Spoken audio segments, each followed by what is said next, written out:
Preparing to live stream. Mm-hmm. And I'm going to ask you lots of questions. Oh, great. I'm ready. I thought, I have something in my teeth. No, I don't. All right, I'm going to hit record. We are live on Facebook. I'm just going to hit record. Hello and welcome everybody. I'm Shed from Think Hypnotic Solutions. I'm Australia's next top hypno, interviewing one of the world's greatest inspos. And I'm doing this because there are so many most inspiring people out there that I want to share their story to the world. And tonight with me, we have the most inspiring lady of them all. And it brings me so much pleasure with presenting Zeynep to this beautiful platform that we have. Isn't it wonderful? Just by a click of a button, we can go live into the world and we can have a discussion here. So without further ado, I'd love to introduce you to Miss Zeynep from Zeynep. What was it called again? Zeynep to Ceramics. This is the beauty of going live, you see? It's just fine. All good. Hello and welcome. Thank you so much for joining myself and the whole heap of other people that will be viewing us this evening, Zeynep. Thank you so much for making the time. How are you this evening? I'm well. Thanks for having me. This is so exciting. I'm not sure about that global inspo, but hey, maybe I'm working towards that. We're all working towards something at the end of the day, but what really is important is that you're here and you're making a difference to your community, to society, to individual lives. So tell us a little bit about yourself, a little bit background about Zeynep. Well, where can I start? There's so much to say. However, I basically have been working in education since I finished university at the tender age of 21. And I went into English teaching, and I was quite an ambitious young teacher that also very quickly went into the Department of Education after 4 years of teaching, doing some project work and other consultancy work for the Department of Education. So I was quite ambitious, and I started my career quite young, and initially was actually also doing a master's degree whilst I was pregnant with my first child, as well as working full-time. So I've always been somebody that kind of juggles a lot of balls at the one time, and is quite ambitious and wanting to achieve things.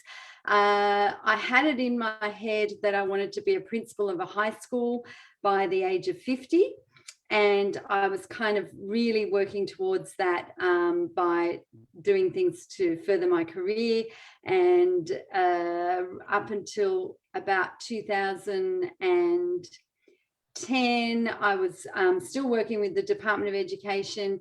And then the last position that I had was in about 2017. I was relieving as a deputy principal, and my position was as a head teacher of learning support as well as English. So I kind of was getting there, and I was applying for a lot of deputy principals positions, both in Sydney and on the South Coast, really hoping to get one on the South Coast so that we could move to our kind of dream home down the coast. So that's sort of a little bit of background, very quick snapshot. My family came to Australia when I was 3. So, I grew up on the South Coast and wanted to kind of get back to the South Coast in my older years. Wow. So 30 years, or at least almost 30 years within a career in the Department of Education. And Yes. then what inspired you to get into ceramics? Well, that's another interesting story, in that when I was 19, I actually went to Turkey for the first time. I'd come to Australia when I was 3. I was born in Turkey, but had never been. And I went to Turkey with my mum on just like, we were basically tourists on holiday because I'd never been there. And we went to this place, which I now, like at the time I didn't remember, but I now know that it's Cappadocia.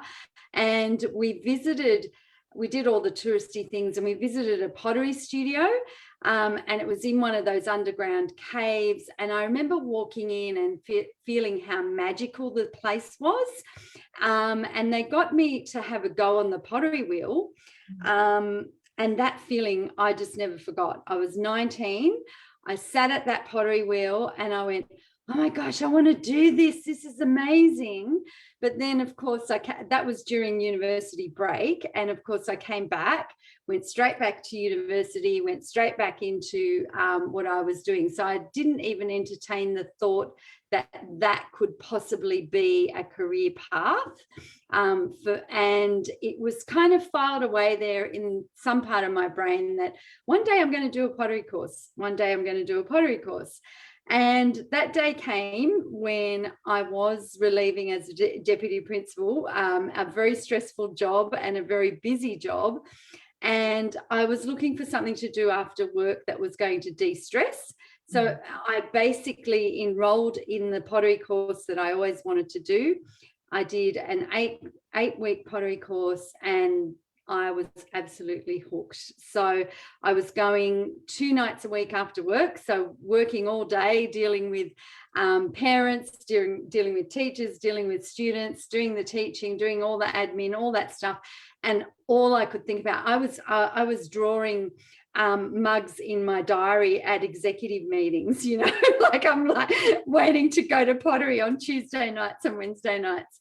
So just kept looking forward to that. And then after the 8 weeks course, because I'm someone that doesn't do anything by halves, I enrolled in a Diploma of Ceramics and essentially started that after work, again 2 nights a week. And then we were building a house down the coast, and so I took 12 months off work and completed the Diploma of Ceramics full-time whilst on leave from work. So that's how I got to it. It was basically filed away since the age of 19, going, one day I'm going to do it, one day I'm going to do it, because I just absolutely loved that feeling. And sure enough, as soon as I did give myself the space and the time to sit down and do that course, it's just now taken over my life. Amazing. And if you could describe that feeling that you were holding on to since the age of 19, how would you describe it? I think it's just that the feeling inside of that this is what I want to do. I'm not going to call it's not a calling, because education is also what I wanted to do. Like, so it's not like I didn't want to do what I've been doing for the last 30 years. I absolutely love teaching, and I love kind of sharing my passion for learning. Basically, that's what I do. But it's that feeling of there's something more, and there was something more about doing the pottery that was a sense of connection and feeling that I had with that clay. I wanted to come back to that, and it's amazing how when I actually did get back into it, and there's all different types of clay that you can use, right? But the one clay that is seen as a very finicky clay and quite a difficult clay to work with is the clay that they use a lot in Turkey, which is porcelain, right? So porcelain is quite a fine clay. And for me, the first time I actually sat down and made something out of porcelain, I just had this, I was just transported. I can't even describe it, right? I was transported to this kind of space between being conscious and not conscious. I don't know, it was just this bizarre feeling. And my husband walked in, Marcus walked in, and I literally said to him, Marcus, I think I found my soul clay. Like it was just this feeling of, oh my gosh, this just feels so silky and smooth and just an amazing kind of medium to work with. And from that's how I was like, yeah, this is my soul clay. That's the only way I can describe it. That's what I'm meant to be doing. This Wow. is my soul clay. And so since then, I've now called my studio Soul Clay Studios, because it is in my, in my mind, it's about finding that feeling of connection, or the feeling of this is what I'm meant to be doing right here, right now. And it's all about, you can't do pottery unless you are in the moment. So you have to be there, fully present, fully mindful, and just you and the clay and nothing else. There's no other noise going on in your head. There's nothing. It's just you and that clay in that moment. So I think that's the feeling. I can't even, you have to feel it basically. Yes. And I remember when you first started, you were living in a small unit, and you started off in your own laundry. You had this little space, and Yep. it kind of evolved. And I mean, how in just a short time span, you went from working and growing your skills and your knowledge in pottery from the laundry into now a studio that holds how many people? Okay, so I have basically evolved from, so 2016 was when I did the diploma in ceramics, and then so I was still in the laundry of an apartment, as you said. And the funny thing was, I used to call the laundry my winter studio, and the balcony was my summer studio. So because I'd just move outside. Yeah. But yes, from that I went to, we moved to the South Coast, and I moved into our garage so I went into a bigger space, and I had 3 pottery wheels, and just basically had all the junk that you have in the garage as well. And I literally put it out on Facebook that I was running pottery classes, because I went, I'm a teacher, I know how to teach, I can teach what I know. I'm not claiming to be an expert in ceramics, but I can teach people what I know. So that's how I started it. Basically, it was really just to fund buying more clay and doing more things. And then that was August in 2017. By January of 2018, the Department of Education gave me an ultimatum, and they basically said, we can't give you any more leave. You have to come back to work. And I said, or, and they said, or resign. So I resigned. And basically left my day job and went straight for, running what I was running in my garage. So that from 2018 till the beginning of this year, we've been in my garage, and the studio has just grown in the garage to this incredible community of people that just can't wait to come to their happy place every week, and I've had people with me and part of the studio for almost 4 years now, 3 to 4 years. And it kind of got to the point where we really outgrew the space. And it was a decision of, do we expand or do we just stay where we are and consolidate what we've got, rather than growing the space some more. And because I like a challenge and because I don't do anything by halves, and because I have a very supportive husband, Marcus, who says things like, yeah, why can't you do that? And yeah, of course you can do that. And why can't we? And all that sort of stuff. So we decided to expand, and we now have 150 square meter purpose designed warehouse space that we've turned into a studio called Soul Clay Studios. We opened in the middle of April, and we're now 10 weeks down the track, and we're already bursting at the seams with people joking about moving into the warehouse next door. And we've pretty much already outgrown the giant kiln that we've bought. So we're already thinking about purchasing bigger equipment and all that sort of stuff. So at any given time, we could probably have about 30 people in the space. So we've gone from, 5 to 6 people max in our garage to about 30 people in a huge 1.5 meter square warehouse. And the beauty of it is it's actually the first of its kind on the South Coast. So that also is quite, it's a proud moment to go. That's something that we've introduced to the area, which is a real community, an arts community that's growing in this area. And as a result of people having been part of my studio, there have been 2 other studios grow out of that in the local area. And I've had at least 5 or 6 people that have been mentored through my studio that are now selling their own ceramics and creating their own ceramics brands and working with the studio. So it's pretty amazing how it's all kind of grown to that. And at the point now where I say not I anymore, because it's me and my husband working in the business. So he's been working in it full time since January, as have I. And we have a studio technician, a studio hand, and 5 teachers who work with us. So pretty amazing.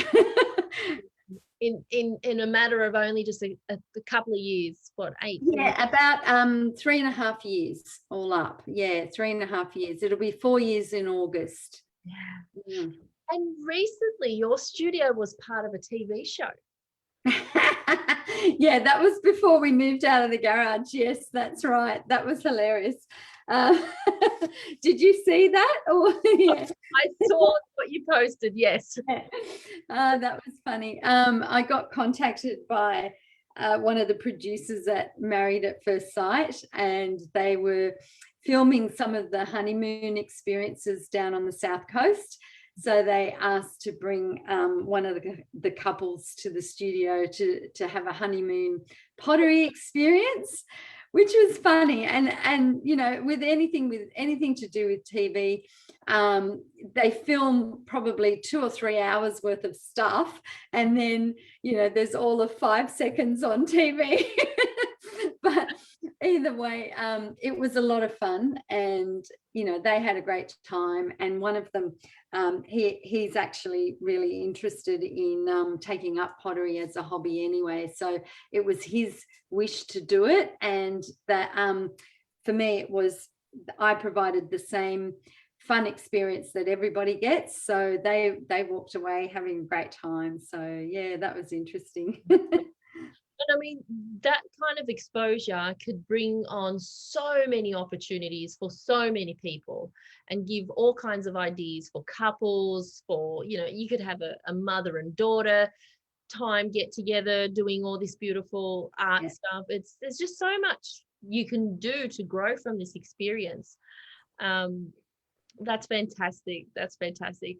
And you've got exhibitions all around the countryside, haven't you? So what's your current exhibition at the moment? How is that looking for you? I haven't got an exhibition at the moment. However, I've got my work in quite a number of retail spaces in the local area, and one of the galleries locally as well. So as well as running the teaching side of the studio, that's the other side. My own ceramics that I make have also become, just something that I make things because I love making them. And for me, it's a bonus if they happen to sell. And so I've never really made my ceramics with a view to, this will sell really well if I make it, right? That's not the intention with which I sit down to make something at the pottery wheel or hand build something. So every time I sit down at the wheel, for me, it's more like a meditation. And I basically sit down with the intention of the clay decides what it wants to be. And so with that, then when I make something, sometimes I surprise myself because it makes itself, right? I don't know what I'm making, it just makes itself. And I know that sounds strange, but I don't sit down and draw designs or make a plan of what I'm doing. I just let it emerge. And so for that, I call myself an intuitive artist. So I just work intuitively, and whatever happens, happens. And sometimes there's lots of flops, and I just put them back in the bucket and start again, which is a great metaphor for life, because not everything works out the way you want it to be. So it's, for me, pottery has just taught me a whole lot of lessons about letting go, particularly about letting go of attachment to outcome. So you can want to make a mug or a cup or whatever, but sometimes that doesn't happen. So for me, selling my work has been also a gradual process, where initially my friends and family I thought they were humoring me and, you know, wanting to buy stuff or take stuff because they felt sorry for me, as you do as anyone beginning with anything. But that grew to selling at markets, and then selling online, and also selling, you know, at retail spaces and a couple of galleries. The other great thing is that now I have like a core group of local people who I would call my collectors now, in that they actually ask when I'm about to open a kiln if they can come and have a look at what's in the kiln, so that they get first opportunity to buy before it goes out there, which is a really good feeling, I can tell you, when people are wanting to kind of get things hot out of the kiln. So yeah, and I'm still surprised when people want to buy my work. I think because really you're putting your heart out there into the world, and a lot of what happens is really your inner world externalized in that moment. So whatever is going on with the clay and the designs, it's whatever was going on inside in that day is just coming out in the designs. So yes, it's still a little bit daunting at times, but it's also very exciting when people want to buy something I've made and think that it's good enough, I suppose, that they like it enough to want to pay for it. So yeah, I can definitely vouch for that. So I've seen amazing artwork from you. And I guess, I know you touched on intuition. As soon as your hand touches the clay, it's like your hand has a mind of their own and you just go for it.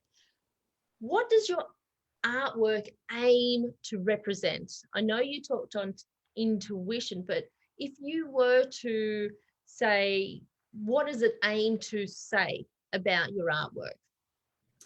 I think for me, like the inspiration for my art obviously comes from my experiences, but it also comes from my environment. So I really, I'm very much an ocean person, and we live near the ocean.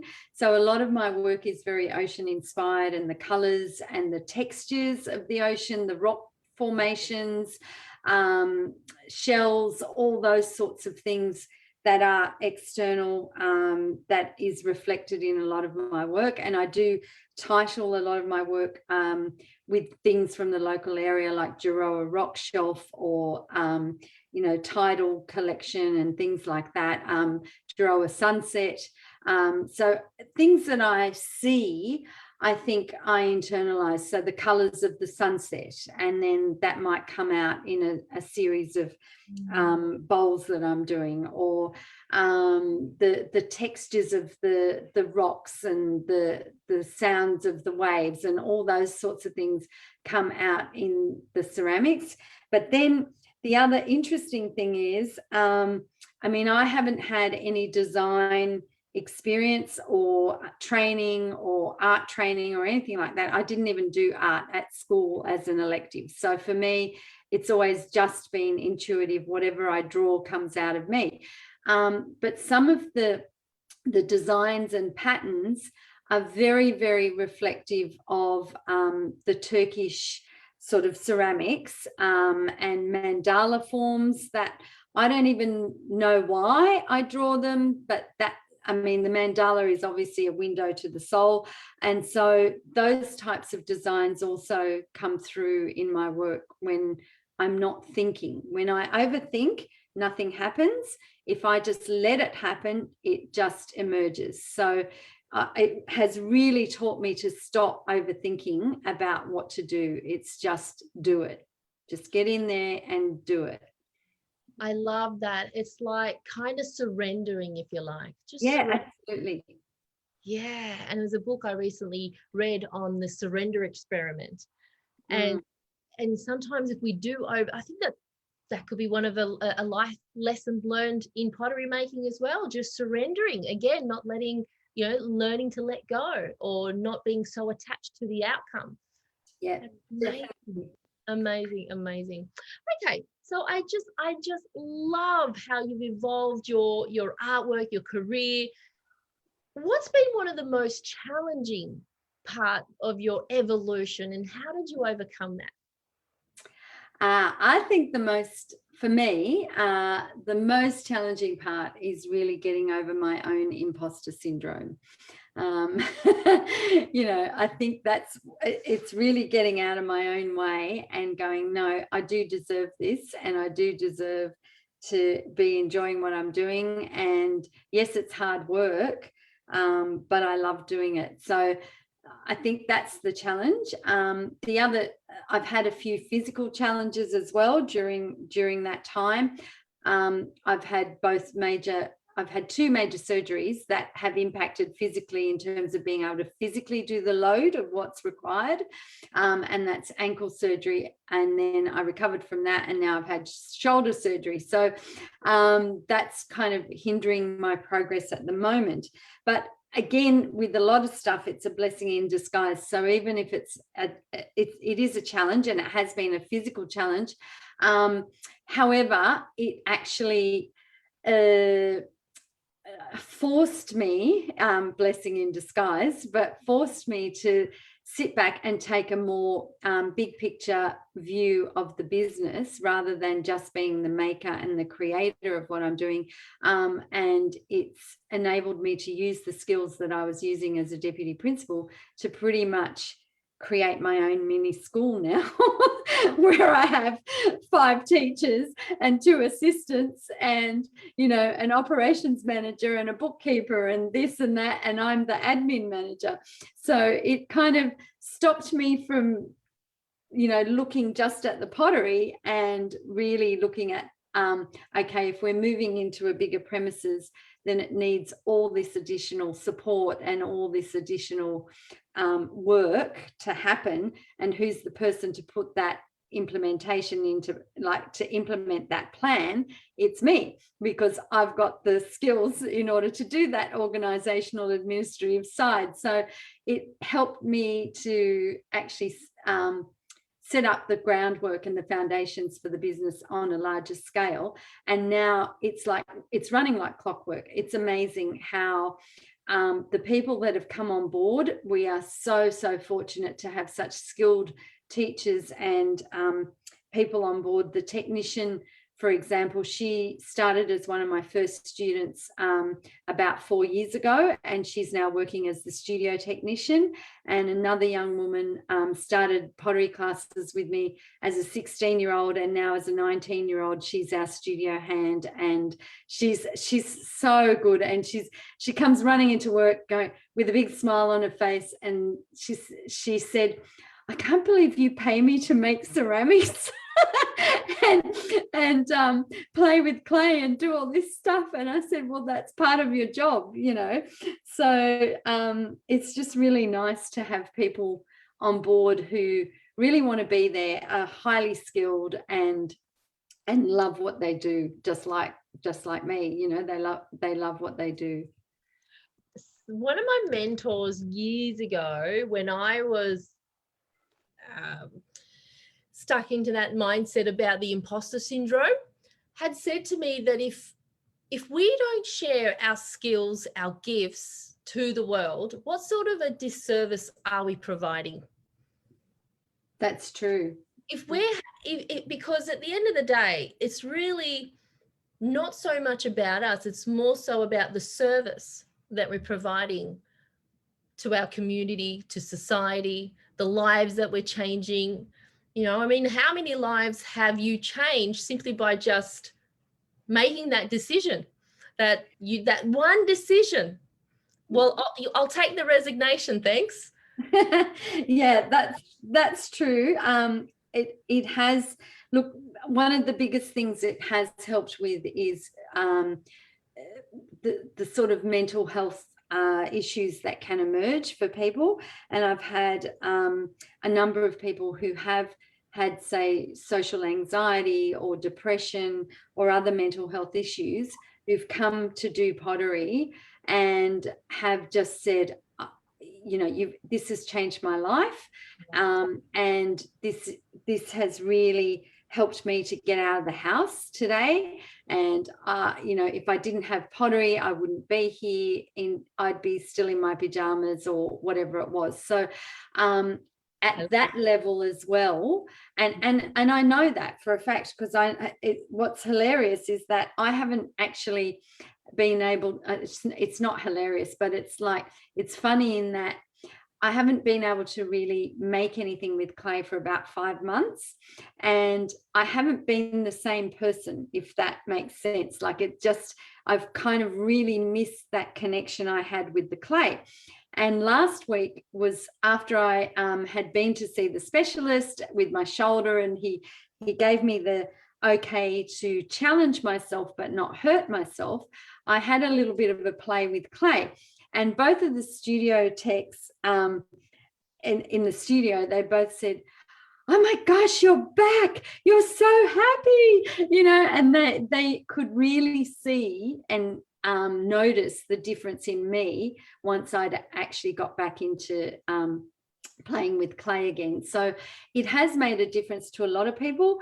It just, for the mental health benefits and the social benefits, where you know, initially the garage and now the studio has really become a hub of activity, the creativity that's happening, that people are saying, "Oh, are you coming on Monday night, or are you going to be there on Tuesday night this week?" And so they're kind of connecting with one another in order to be part of that studio. And you know, they're all the regular people, but on top of that, there's all the one-off sessions that we run. And as you mentioned, like, we've had mums and daughters, we've had partners, we've had three generations. So we've had, you know, the grandparent, the parent, and the child being 18-year-old there to do pottery all together. So it's creating family connections across generations, and it's really just this creative community that are able to, for me, how I've put it is, the studio gives adults permission to play. I love it. Right. So that's the beauty of my studio, is that when they come in, it doesn't matter if they make a mistake. It doesn't matter if the clay flops. It doesn't matter, like, none of what happens outside in your real day-to-day life. And for some of them, I have a lot of first responders and a lot of essential workers who come to the studio, who are, say, emergency nurses or pediatric nurses or doctors, and other healthcare workers who are coming to pottery. And that's their happy place, and that's the place where they can make a mistake and it's not life-threatening. And you know, that it just has really helped a whole lot of people to just have some downtime from their busy lives and really give them permission to play. That's it. I love that. I love that. And I mean, as an adult, how many times do we allow that opportunity and that time to play? How often do we? Not often. Not often, not enough. Not, and some of us, none at all. That's right. Amazing. The sort of work that you're doing for your community and for the local environment is just, I encourage you to just keep going, and I'm just excited to see what else is going to evolve from this. Oh gosh, it's like it's so funny because even just to move to the biggest space, before we moved, everybody that was coming to the studio regularly, they were all hinting at it, and they're all like, you know, oh, we're running out of space, or there's not this and there's not that. And then one day this one woman that's been coming for 4 years, and she was one of my first students ever in that garage, the first of 3, and she's still with me. She's now about to sell her work, but I showed her how to make bigger bowls on the pottery wheel, which is not an easy thing, right? To make really big pieces that are kind of 30-40 centimeters big on the pottery wheel. And the first time she made something that was like the biggest thing she'd ever made, in the silence of the studio, I hear this voice going, "You're going to need a bigger kiln," because she just made like this big bowl. And then what happened, 2 people independent of one another, they don't know each other, they both sent me a text one day apart that was a photo of the warehouse that we're now in, saying, did you see this warehouse? And I think the universe is telling you something. And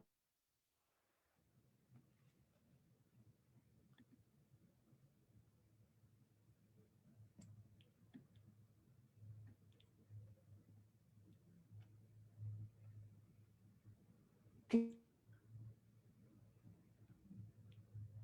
think I've lost you. Zeynep, I think I've lost you. Hello. Hello, am I back? Sorry, Gotcha. my internet connection. This is got me. Okay, good. Sorry about that. This is what happens in a regional area, where sometimes the internet cuts out. Yes, so the universe was telling us something, and it was really the people that were coming to our space. They decided themselves that we needed a bigger space, and they all kind of sent that message in many different ways. And so we listened and we moved. So I think whatever is coming next, it will actually evolve as it did from the garage. And I'm very much a person in, I don't overplan. I do plan and implement, but I don't overplan. I do like things to evolve, and I think the next thing will emerge when it's ready. So yeah, can't wait. I cannot wait. All right, some quick fun facts. Okay. All right, what's the most interesting thing that you've read or seen this week? Oh, read or seen this week? I haven't actually read much this week. Oh gosh, that's hard. This week it's all been about COVID this week, so it's kind of like that hasn't been interesting at all. Oh dear, I'm going to have to pass on that one. I honestly have only read about COVID this week. It's been one of those weeks. Totally fine. What would you like remembered about yourself? What would I like remembered? I don't know, that I'm fun, and that I'm a very giving person. I don't know. I don't know. I'd like to add infectious laugh. Oh, okay, good. And great smile. Yeah. Great. Yeah, exactly. What one message would you give to the world? That's a big one. What one message would I give to the world? Oh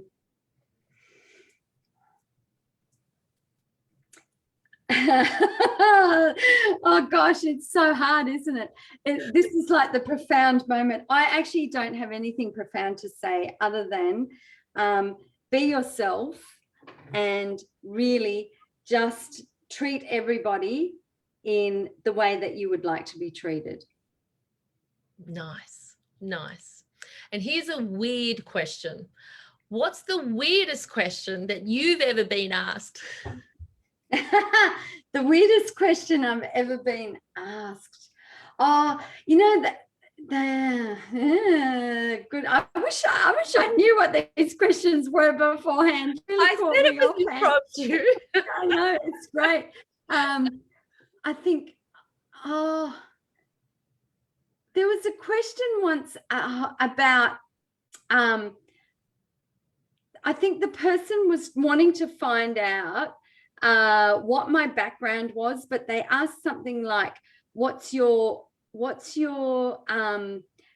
not what's your nationality, but they asked something really weird. And I said, are you trying to find out where I'm born, or what are you actually asking me? Like, it was just this weird way of trying to, you know, how some people are really awkward with that. And I'm like, I just couldn't remember how they asked it, but I knew it was strange. And I went, what are you wanting to know? You know, sometimes. Yeah. But I don't know. I don't have any other weird question. I don't think people ask me things too much sometimes. Okay, then. Well, if you were to give an advice to anyone who wants to make that transition from one career to the next, what would you say to them? Follow your heart, and it's basically just keep doing what you love doing and let things emerge. So when I was in my laundry, and if somebody had said to me, you're going to be in a 150 square meter warehouse space in 4 years' time, I would have absolutely laughed at them. So for me, it was really about just following the bouncing ball, right? So the first thing was, I'm in my laundry, and I started selling bits and pieces at a market, and then that generated something else, and then that generated something else, and just really just kept following the path that was put in front of me. So opportunities come up, and that's the opportunity to say yes. And as my husband Marcus says, say yes, and we'll work out the details later. So if you say yes because it feels right, then everything else falls into place. And the only way you know if it feels right is in my the best advice that I ever received, which was from my dad, and that is your head, heart, and gut have to be in alignment. Absolutely. And as soon as the head, heart, and gut are in alignment, then that's the right decision. So you will say yes because your head, heart, and gut are in alignment in that moment, and you'll say yes to that opportunity. So say yes when the opportunities come up. That's what I'd say.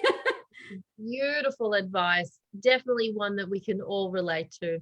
Okay, so you spoke about lessons learned from pottery. One was letting go of outcomes. What other two could you provide for us?